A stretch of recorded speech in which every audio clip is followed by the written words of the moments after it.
Mazāk birokrātijas, 40 stundu darba nedēļa un jauna darba kvalitātes vērtēšanas sistēma. Šādas izmaiņas Izglītības un zinātnes ministrija iecerējusi jau no 2014. gada. Ziemeļkurzemes pedagogiem, kuri šodien diskutēja par iecerētajām reformām, jautājumu pagaidām ir daudz vairāk nekā atbilžu.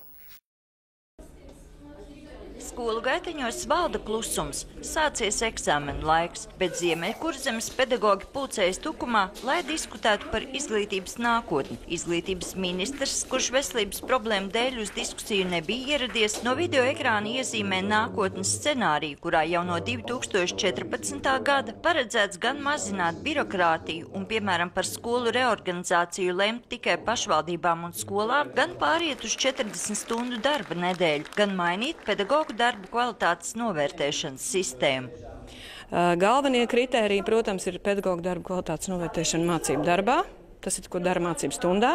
Otra lieta ir, kā sadarbojas vai kā veic savus pienākumus individuālā darbā ar skolēniem, tā skaitā talantīgajiem, tā skaitā tiem, kam vajadzīga papildus palīdzība. Pedagogu starpā valda neizpratne, kāpēc kvalitātes noteikšanas kritērijos netiek ņemts vērā akadēmiskais grāds. Pāriešanu uz 40 stundu darba nedēļu gan atbalsta lielākā daļa pedagogu. Pašlaik faktiski tiek maksāts pēc izpēļņas, jo tev ir vairāk stundas un jo tu sevi izdzen kā darba sirgu, jo tev ir lielāka darba alga. 40 stundu darba nedēļa tātad ļaut sakārtot, ka tev ir normāla slodze. Tomēr skolu direktoriem ir daudz jautājumu. Bet šo skolotāju nav.